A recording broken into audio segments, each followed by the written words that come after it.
Hi friends, आज हम discuss करेंगे आकाश डील के बारे में, जो कि एक बहुत ही इंपॉर्टेंट डील है। ये डील ऑस्ट्रेलिया, यूनाइटेड स्टेट और यूनाइटेड किंगडम के बीच में सन 2021 में साइन की गई थी। और ये डील स्पेशली न्यूक्लियर सबमरीन की डील है। सबसे पहले हम बात करते हैं ऑब्जेक्टिव की कि इस डील की ज़रूरत क्यों पड़ी। तो अगर हम हिस्टोरिकल पर्सपेक्टिव की बात देखें तो उसमें हम देखते हैं कि इमर्जिंग चाइना एक तरीके से यूनाइटेड स्टेट ऑफ अमेरिका के लिए एक बहुत बड़ा चैलेंज है। इस समय चाइना की इकोनॉमी सेकंड पोजीशन पे है, यूनाइटेड स्टेट की इकोनॉमी फर्स्ट पोजीशन पे है। लेकिन चाइना लगातार यूनाइटेड स्टेट को एक तरीके से चैलेंज कर रहा है। हर फील्ड में, स्पेस टेक्नोलॉजी हो या फिर न्यूक्लियर टेक्नोलॉजी हो या फिर रॉकेट साइंस की टेक्नोलॉजी हो या फिर कोई भी टेक्नोलॉजी हो, बायोटेक्नोलॉजी हो या फिर मेडिकल रिसर्च हो, हर चीज़ में एक तरीके से चाइना यूनाइटेड स्टेट को कम्पीट कर रहा है। दूसरी बात हम ये देखते हैं कि इस समय जो है यूनाइटेड स्टेट में भी सेल गैस का बहुत ज़्यादा प्रोडक्शन हो रहा है और रसिया में भी ऑयल और नेचुरल गैस का बहुत ज़्यादा एक तरीके से डिस्कवरी हो गया है। तो उसकी वजह से अब यूनाइटेड स्टेट क्रूड ऑयल के प्रोडक्शन को कंट्रोल करने के लिए उतना ज़्यादा अब हेल्प नहीं कर रहा है वेस्ट एशिया को।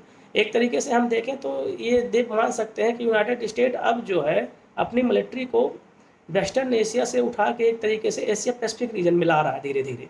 उसमें हम देखते हैं कि कैसे अफगानिस्तान से अमेरिका के सैनिकों ने वापसी किया था।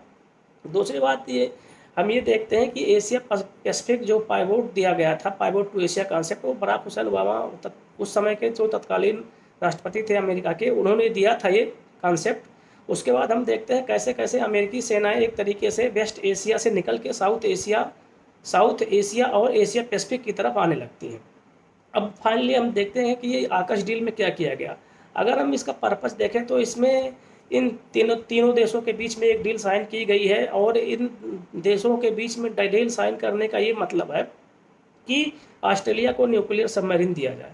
अभी पूरे वर्ल्ड में केवल 5 देशों के पास न्यूक्लियर पावर्ड सबमरीन है। इसमें जो 5 देश है वो यूनाइटेड स्टेट, रसिया, यूनाइटेड किंगडम, चाइना, फ्रांस, इन देशों के पास न्यूक्लियर सबमरीन है।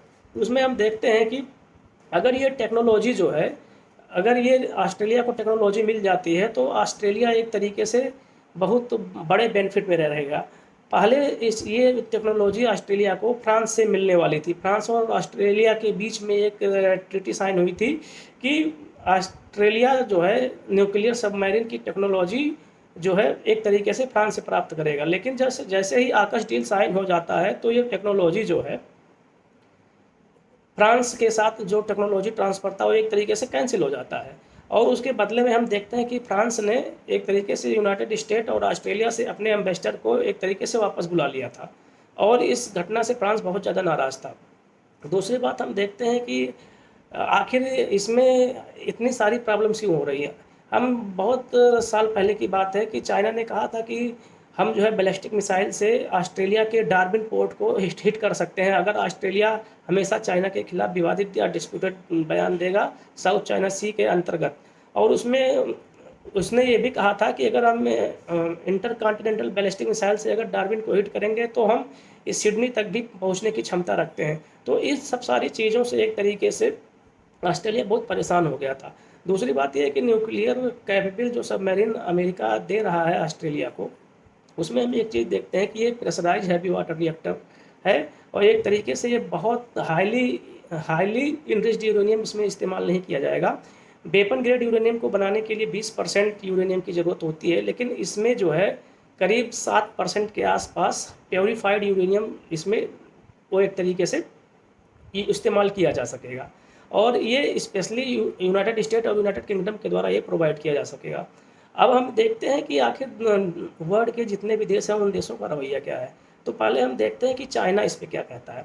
तो चाइना ये कहता है कि ये जो न्यूक्लियर सबमरीन की डील हुई है ये एक तरीके से ये डील सही नहीं है। ये NPT nuclear non proliferation treaty के प्रावधानों का उल्लंघन करता है, इसलिए ये ट्रीटी किसी के हित में नहीं है। दूसरी बात, पैसिफिक ओशन में एक देश है किरबाती, वो कहता है कि ये जियो स्टेबिलिटी के लिए ये जो आकाश डील है ये ठीक नहीं है। उसके बाद हम रसिया का देखते हैं। रसियन राष्ट्रपति और उनके देश का ये कहना है कि ये ट्रीटी जो है न्यूक्लियर नॉन प्रोलिफरेशन ट्रीटी के खिलाफ है, जो कि 1967 में साइन की गई थी। अतः ये सबमरीन डील एक तरीके से कैंसिल हो जानी चाहिए।